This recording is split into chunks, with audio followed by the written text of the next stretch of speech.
Holding true to his campaign promise, President Donald Trump joined by Korean President Moon in a signing ceremony for a new U.S.-Korean free trade agreement.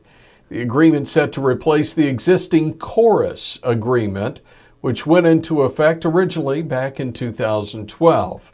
U.S. Trade Representative calculating that the overall trade deficit between the two countries has increased from $6.3 billion to $9.8 billion last year. It's a jump of more than 50% against the U.S. Now, the revised agreement is a big win for the automotive industry. As a result of negotiations, South Korea now will double the annual number of American automobiles per manufacturer per year, going from 25,000 to 50,000 that can enter the market using U.S. safety standards without further modifications. Now, National Cattlemen's Beef Association President Kevin Kester explains that KORUS is a prime example of how U.S. producers benefit from trade agreements that reduce tariffs while implementing science-based standards. Less than a decade ago, U.S. beef exports to South Korea were limited by a 40% tariff and a host of non-tariff trade barriers. Now, the agreement tore down those barriers, helping turn South Korea into a leading destination for U.S. beef. In fact, exports to South Korea accounted for over $1 billion annually over the last 2 years. Well, even if members of a House-Senate Conference Committee reach an agreement on a new farm bill, one member from the House says he doesn't see how logistically that bill could be signed into law before next Monday. Current farm bill, the 2014 farm bill, expires at midnight Sunday. Dr. Roger Marshall is a member of the House Ag Committee from Kansas, adds that he's horribly disappointed, but the good news is that there's still a couple more months before this Congress ends and the legislation can still be enacted before the end of the year.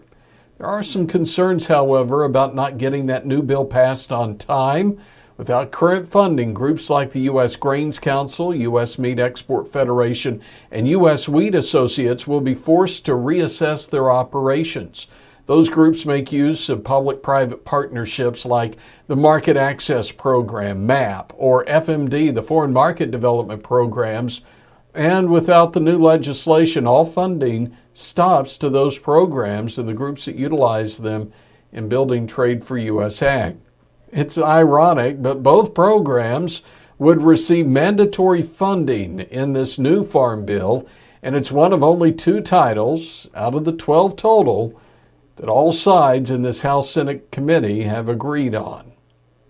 Finally, year-to-date 2018 exports of beef, pork, lamb, poultry, and eggs amount to 10.1 billion pounds, valued at $9.8 billion. Now, in terms of volume, broiler exports have represented the largest share of total exports. That's 40%, followed by pork at 35%, beef and veal at 18%, turkey just 4%, eggs at 3%, and lamb there as well.